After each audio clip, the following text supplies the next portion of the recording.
dalam channel Menggemakan Tauhid, Menebar Sunnah. Bismillahirrahmanirrahim. Assalamualaikum warahmatullahi wabarakatuh.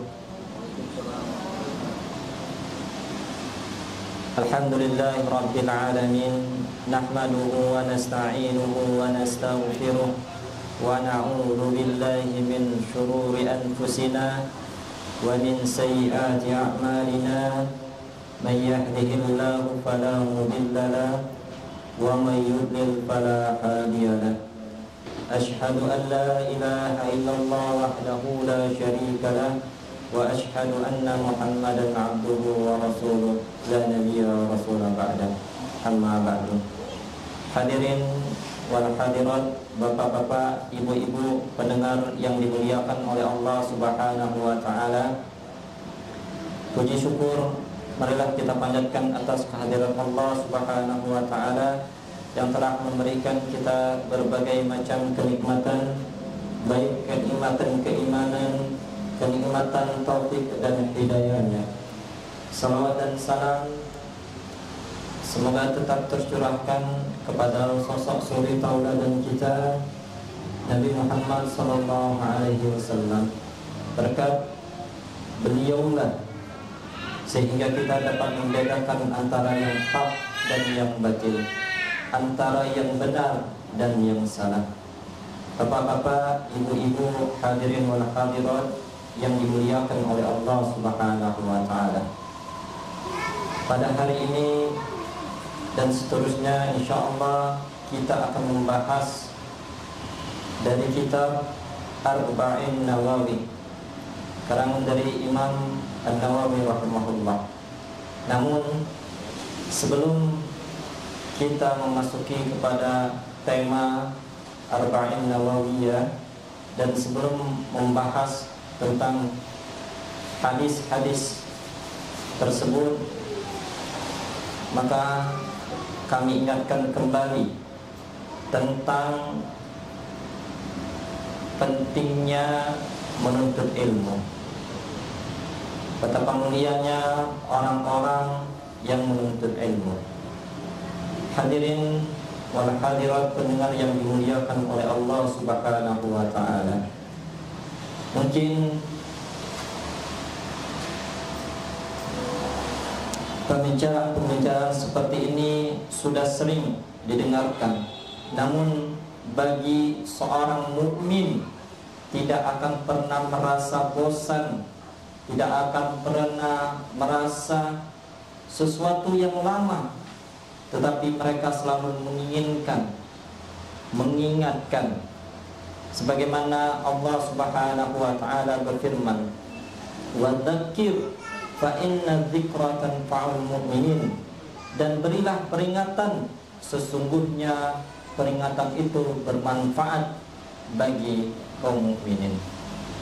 Orang-orang mukmin akan merasa kangen, merasa rindu dengan nasihat-nasihat, terutama dengan nasihat agama. Hadirin wal hadirat pendengar yang dimuliakan oleh Allah Subhanahu wa taala. Orang-orang yang menuntut ilmu, yang belajar ilmu syar'i akan mendapatkan keutamaan-keutamaan, kemuliaan-kemuliaan di sisi Allah Subhanahu wa taala. Allah Subhanahu wa taala berfirman di dalam surah Fatir ayat 28, "Innama yakhshallaha min ibadihi ulama." Sesungguhnya yang takut kepada Allah dari hamba-hambaku hanyalah orang-orang yang berilmu. Allah Subhanahu wa taala memuji orang-orang yang berilmu, dan yang hanya takut kepada Allah Subhanahu wa taala adalah para ulama, orang-orang yang berilmu, yang mengetahui kebesaran Allah Subhanahu wa taala. Dan juga orang yang menuntut ilmu itu akan dimuliakan oleh Allah Subhanahu wa taala. Nabi Adam alaihi salam, para malaikat bersujud kepada Nabi Adam alaihi salam karena ilmu. Allah Subhanahu wa taala berfirman di dalam surah Al-Baqarah ayat 34. Wa idh qulna lil malaikati isjudu li Adam fasajadu illa iblis aba wastakbar wa kana minal kafirin. Dan ingatlah ketika kami perintahkan para malaikat untuk bersujud kepada Adam, maka Adam alaihissalam bersujud illa iblis, kecuali iblis aba wastakbar, dia menolak dan merasa enggan, merasa menyombongkan diri, wa kana minal kafirin, dan iblis itu termasuk dari golongan orang-orang yang kafir. Pada ayat sebelumnya Allah Subhanahu wa taala mengajarkan ilmu-ilmu, nama-nama seluruhnya kepada Adam alaihissalam. Allah Subhanahu wa taala berfirman, wa 'allama Adama al-asma'a kullaha thumma 'aradahum 'alal malaikati faqala anbi'uni bi asma'i haula'i in kuntum shadiqin. Dan Allah Subhanahu wa taala mengajarkan Adam dengan nama-nama seluruhnya. Faqala anbi'uni thumma 'aradahum 'alal malaikah. Kemudian Allah mengatakan kepada para malaikat, menunjukkan kepada para malaikat, summa ambiuni, dan mengatakan, beritahukanlah dengan nama-nama yang tersebut. Maka para malaikat mengatakan, qalu subhanaka innaka maha suci engkau ya Allah, sesungguhnya kami tidak mengetahui kecuali apa yang telah engkau beritahukan kepada kami. Hadirin wal hadirat, ibu-ibu dan bapak-bapak yang dimuliakan oleh Allah Subhanahu wa taala. Lihatlah betapa Allah Subhanahu wa taala akan mengangkat derajat manusia Nabi Adam alaihissalam dan menyuruh malaikat bersujud kepadanya disebabkan karena Nabi Adam alaihissalam berilmu. Hadirin yang dimuliakan oleh Allah Subhanahu wa taala. Begitu juga dengan Nabi Daud alaihissalam, Nabi Sulaiman alaihissalam, mereka angkat derajatnya oleh Allah Subhanahu wa taala dikarenakan ilmu. Allah Subhanahu wa taala berfirman dalam surah Saba, "Wa laqad atayna Dauda minna fadla." Dan sungguh kami telah memberikan kepada Daud fadla, karunia-kurnianya. Karunia-kurnia kami berikan kepada Daud. Kemudian ibu-ibu, bapak-bapak yang dimuliakan oleh Allah Subhanahu wa taala, bahwasanya orang-orang yang menuntut ilmu, yang hadir di dalam majelis ilmu seperti sekarang ini, mereka melangkahkan kaki, belajar, menyerahkan diri, pasrah kepada Allah Subhanahu wa taala dengan tunduk untuk menuntut ilmu, ikhlas karena Allah Subhanahu wa taala, maka Allah akan mengangkat derajat orang-orang yang belajar tersebut, mengangkat derajat orang-orang yang berilmu, orang yang belajar dan menuntut ilmu. Allah Subhanahu wa taala berfirman di dalam surah Al-Mujadalah ayat 11, yarfa'illahu alladhina amanu walladhina minkum walladhina utul ilma darajat wallahu bima ta'maluna khabir. Yarfa'illahu alladhina amanu minkum, dan Allah mengangkat derajat orang-orang yang beriman. Walladhina utul ilma darajat, dan orang-orang yang berilmu beberapa derajat. Allah Subhanahu wa taala pertama mengangkat derajat orang-orang yang beriman dengan derajat. Kemudian Allah Subhanahu wa taala kembali mengangkat derajat orang-orang yang berilmu beberapa derajat. Hadirin wal hadirat, bapak-bapak, ibu-ibu pendengar yang dimuliakan oleh Allah Subhanahu wa taala. Barang siapa yang menginginkan derajatnya ditinggikan Allah Subhanahu wa taala, baik di dunia maupun di akhirat kelak, maka hendaklah dia menuntut ilmu, hendaklah dia belajar. Pernah dikisahkan seorang sahabat yang bernama Umar ibnu Khattab pernah menugaskan Nafi' ibnu Abdul Haris untuk menjadi pemimpin di kota Mekah. Maka pada suatu hari Nafi' ibnu Haris berada di luar kota Mekah, dan Umar menanyakan kepada Nafi' ibnu Abdul Haris, "Wahai Nafi', siapa yang menggantikan posisimu menjadi pemimpin di kota Mekah?" Maka Nabi menjawab, "Ibnu Abzah." Maka Umar menanyakan kembali, "Siapakah Ibnu Abzah tersebut?" Maka Nafi ibnu Abdul Haris menjawab, "Maulan min mawalina." Pembantu dari pembantu kami. Maka Umar ibnu Khattab merasa keheranan, bagaimana seorang pembantu bisa menjadi pemimpin, bisa menjadi gubernur di kota Mekah. Maka untuk menjawab keheranannya tersebut, Nafi ibn Haris melanjutkan, "Innahu qari'un li kitabillahi, alimun bil faraid." Sesungguhnya dia adalah qari'un li kitabillah. Qari, pembaca kitab Allah, hafiz Al-Quran, wa alimun bil faraid, dan ahli di bidang ilmu, ahli di bidang ilmu faraid. Hadirin bapak-bapak, ibu-ibu pendengar yang dimuliakan oleh Allah Subhanahu wa taala, qari'un li kitabillah artinya dia sudah menghafalkan kitab Allah, dan menghafalkan kitab Allah di zamannya para sahabat, pada zamannya Rasulullah sallallahu alaihi wasallam. Tidak hanya sekedar menghafal, tetapi mengamalkan segala yang ia hafal, mengamalkan segala isinya yang ia baca dan ia hafalkan. Dan para sahabat tidak mau melanjutkan pada ayat berikutnya, pada surah berikutnya, kecuali apabila ia telah mengerjakan amalan-amalan yang ia hafalkan sebelumnya. Kemudian alimun bil faraid, ahli di bidang ilmu faraid. Kita ketahui bahwasanya ilmu faraid bukanlah ilmu yang mudah.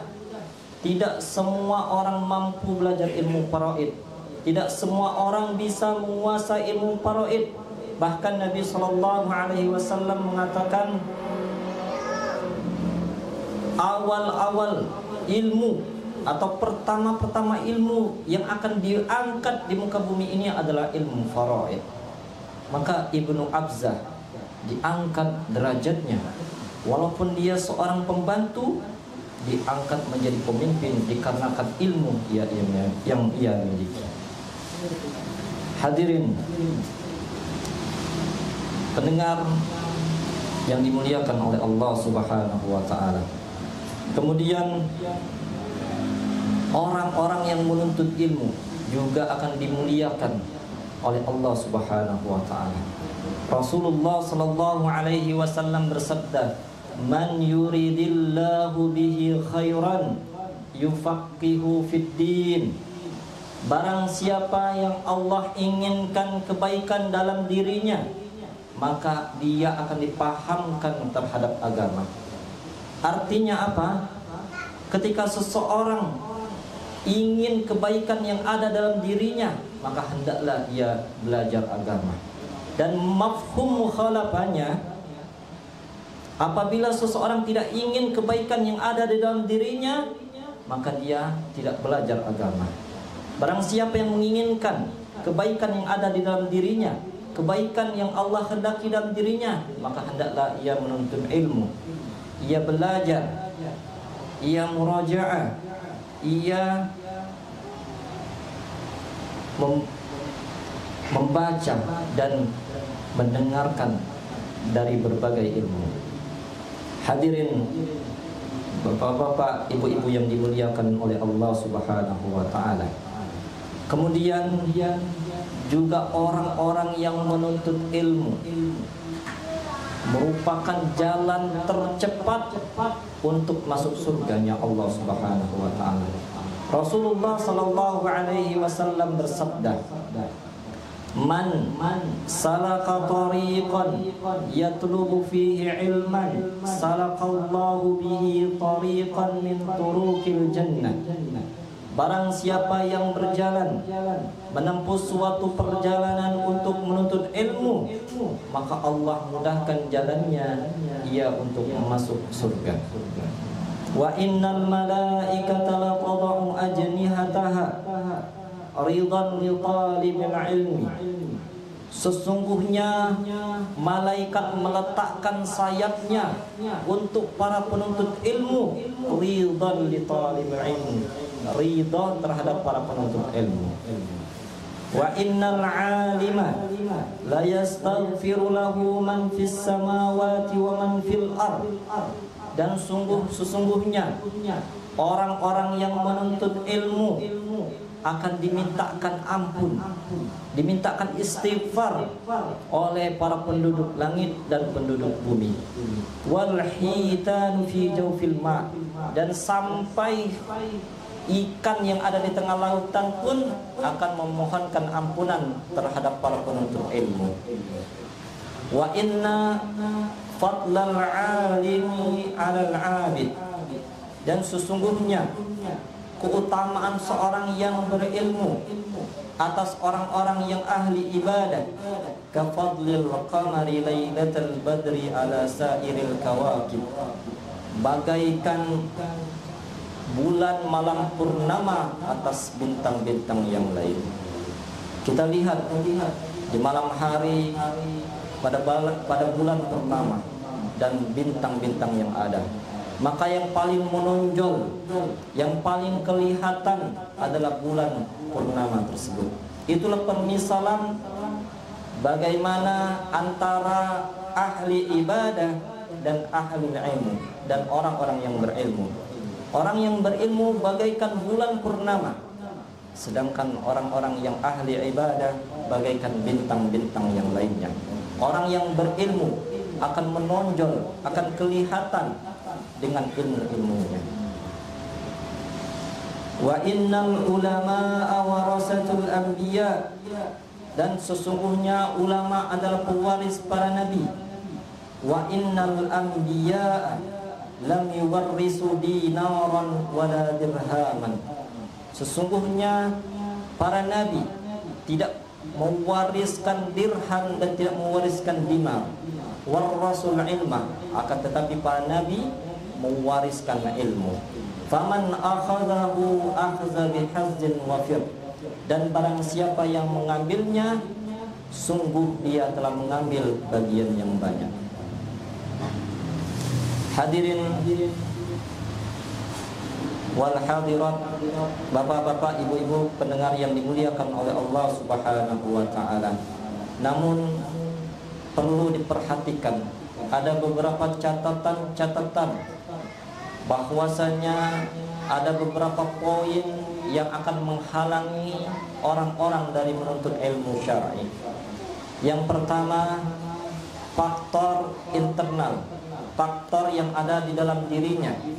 Dan yang kedua, faktor eksternal, faktor yang ada di luar dirinya.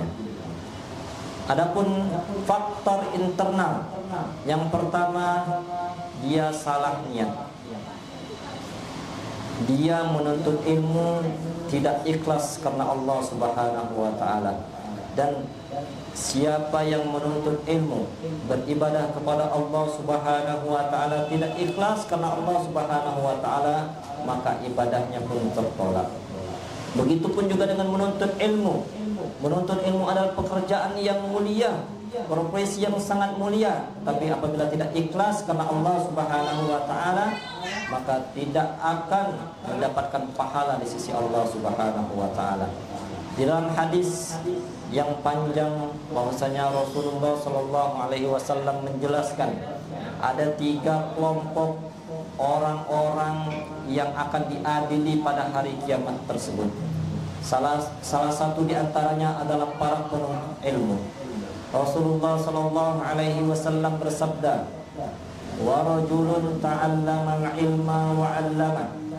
Dan ada seorang yang belajar ilmu dan mengajarkannya, wa qara'al Qur'an, dan dia membaca Al-Qur'an, fa utiya bihi fa'arrafahu ni'amahu fa'arafaha, maka orang tersebut didatangkan, kemudian dijelaskan nikmat-nikmat yang telah diberikan kepada dirinya, fa'arafaha, dan dia mengakui nikmat-nikmat yang Allah berikan terhadap dirinya, nikmat pendengaran, nikmat pandangan, nikmat badan yang sehat, nikmat ekonomi yang cukup sehingga memudahkan ia untuk menuntut ilmu. Maka Allah Subhanahu wa taala berkata kepada dia, faqala fama amilta fiha. Kemudian Allah Subhanahu wa taala berkata kepada dia, apa yang engkau kerjakan terhadap nikmat-nikmat tersebut? Qala, maka dia berkata, ta'allamtul ilma wa 'allamtuhu. Sesungguhnya dengan nikmat-nikmat tersebut aku belajar dan aku mengajarkan. Wa qara'tu fikal Qur'an, dan aku membaca Al-Qur'an karena engkau ya Allah. Maka Allah Subhanahu wa taala menjawab, qala kadzabta. Allah menjawab, engkau dusta, engkau berbohong, engkau khianat. Walakinnaka ta'allamta liyuqala 'alimun. Akan tetapi engkau belajar ilmu supaya engkau dikatakan orang yang berilmu, orang yang alim, dipanggil ustaz, dipanggil ulama, orang yang paham agama, bukan karena diriku. Wa qara'tal Qur'an, dan engkau membaca Al-Qur'an liyuqala huwa qari'un, ingin dikatakan sebagai qari, orang yang hafiz Qur'an, orang yang hafal Qur'an, dan ingin mendapatkan pujian manusia. Faqad qila, maka Allah Subhanahu wa taala mengatakan engkau telah mendapatkan gelar tersebut. Faqad qila, engkau telah dikatakan sebagai orang yang berilmu dan juga dikatakan sebagai orang yang qari, yang membaca kitab Allah. Tsumma umira bihi fasuhiba ala wajhihi hatta ulqiya finnar. Kemudian Allah perintahkan malaikat untuk menyeret atas wajahnya sampai ia dilemparkan ke dalam api neraka. Wal'iyadzubillah. Bagaimana menuntut ilmu syar'i tetapi bukannya mendapatkan pahala di sisi Allah Subhanahu wa taala, akan tetapi malah mendapatkan hukuman dari Allah yang berat, yaitu hukuman api neraka. Yang kedua, menuntut ilmu dengan tujuan untuk mencari dunia. Maka Allah Subhanahu wa taala mengatakan dalam sabda Nabi Muhammad sallallahu alaihi wasallam, "Man ta'allama ilman mimman yubtagha bihi wajhullah ta'ala."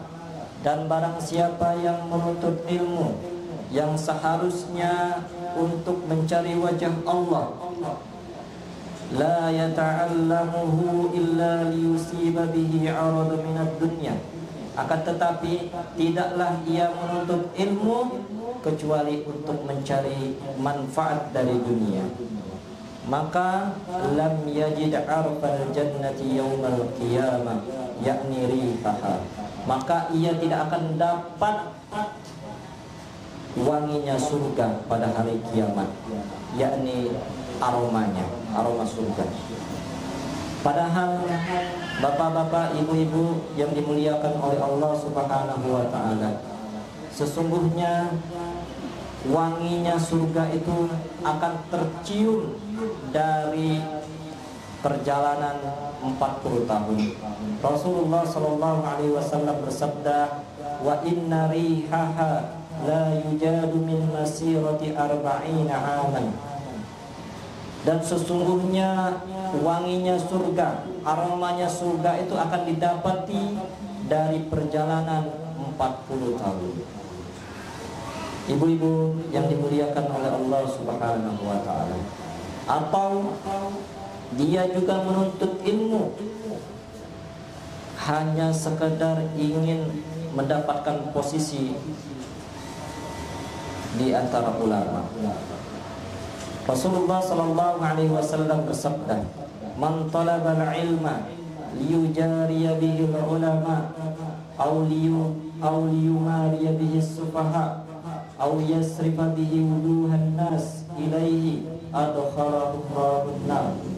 Barang siapa yang menuntut ilmu supaya ingin mendapatkan untuk menyaingi para ulama, atau ingin berdebat dengan orang-orang yang bodoh, atau manusia supaya melihat wajahnya, dipalingkan wajah manusia untuk melihat dirinya, maka kata Allah Subhanahu wa taala, adkhalahullahu nar, dia akan dimasukkan ke dalam api neraka. Ibu-ibu, bapak-bapak yang dimuliakan oleh Allah Subhanahu wa taala. Kemudian penghalang yang kedua yang menghalangi ilmu syar'i itu ada di dalam diri kita, yang menghalangi diri kita dalam belajar ilmu syar'i, yaitu malas dan tidak bersungguh-sungguh. Karena Imam Syafi'i mengatakan, biqadril kaddi tuktasabul ma'ali, wa man talabal ula sahiral layali, wa man ramal ula min ghairi kaddin ada'al umura fi talabil muhali. Biqadril kaddi tuktasabul ma'ali, dengan kadar rasa capeknya, rasa lelahnya, maka ia mendapatkan kemuliaan, mendapatkan kesuksesan. Wa man talabal ula, dan barang siapa yang menginginkan kemuliaan, menginginkan kesuksesan di dalam belajar, sahiran layali, maka hendaklah ia tinggalkan tidur malam. Wa man ramal ula min ghairi kaddin, dan barang siapa yang menginginkan kesuksesan, menginginkan ilmu syar'i yang ada dalam dirinya, min ghairi kaddin, tanpa capek-capek, tanpa ikut pengajian, tanpa belajar, tanpa membaca, tanpa mendengarkan ceramah-ceramah, dia ingin berilmu tetapi tidak mau berusaha, maka kata Imam Syafi'i, adha'al umura fi talabal muhali, maka dia hanya menghabiskan umurnya untuk mengharapkan sesuatu yang mustahil dia raih. Yahya Ibnu Katsir pernah mengatakan, la yanalul ilma birahatil jism, sesungguhnya ilmu itu tidak akan didapati oleh tubuh yang senantiasa beristirahat, yang senantiasa tidur, yang senantiasa lalai. Maka ilmu itu tidak mau menghinggapi orang tersebut. Ilmu itu akan didapati dengan berlelah-lelah, meninggalkan tidur, meninggalkan rasa malas, bersemangat untuk menuntut ilmu, untuk mencari ridha Allah Subhanahu wa taala. Maka Imam Al-Ghazali pernah mengatakan, al-ilmu idza a'taitaka kullaka a'taka ba'dak, wa idza a'taitahu ba'daka lam yu'tika syai'an. Ilmu itu, kata Imam Ghazali, jika kalian berikan seluruh kemampuan kalian, tenaga kalian, waktu kalian, uang kalian, seluruhnya engkau curahkan untuk ilmu, maka ilmu itu hanya akan memberi setengah dari dirinya. Wa idza a'taitaka ba'dha lam yu'tika syai'an.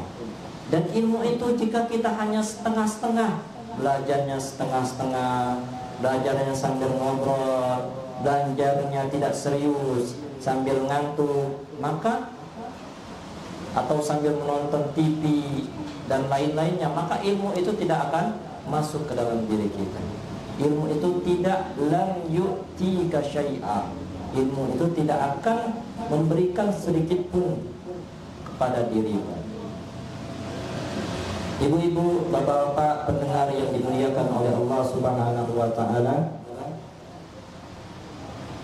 Kemudian poin selanjutnya yang menghalangi orang-orang dalam menuntut ilmu, atau yang menghalangi dirinya untuk mendapatkan manfaat dari ilmu, yaitu tidak mengamalkan ilmu yang telah ia didapatkan.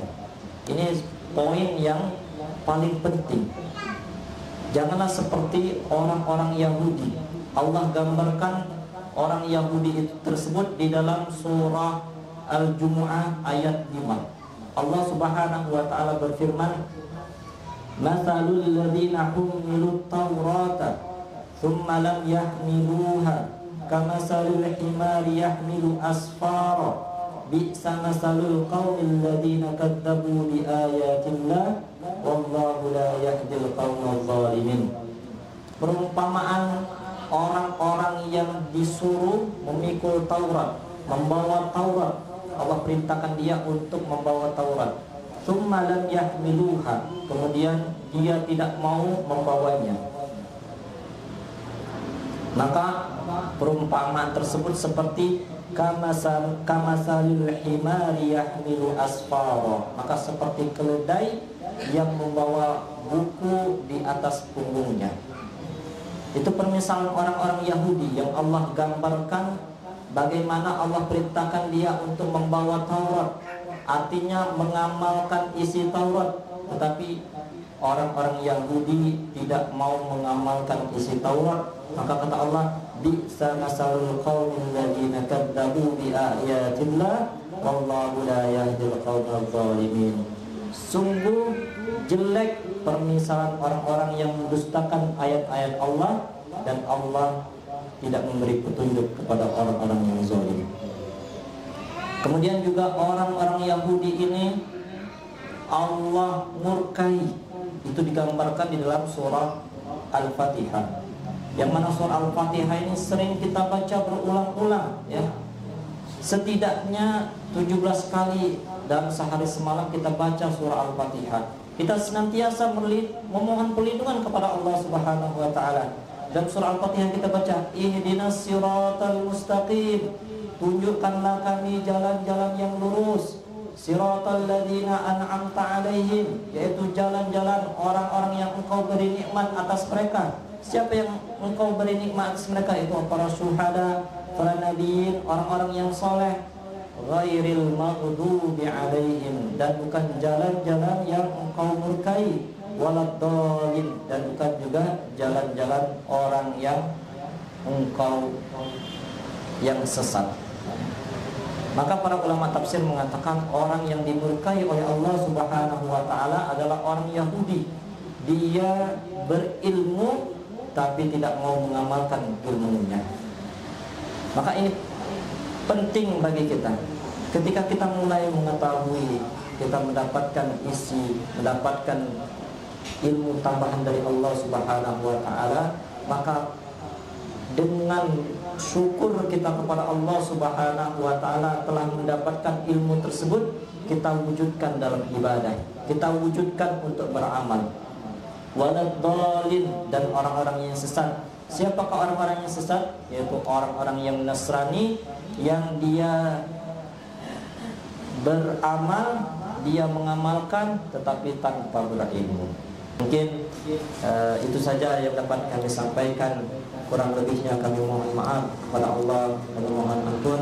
Subhanakallahumma wa bihamdika asyhadu an la ilaha illa anta astaghfiruka wa atubu ilaik. Akhirul kalam. Assalamualaikum warahmatullahi wabarakatuh.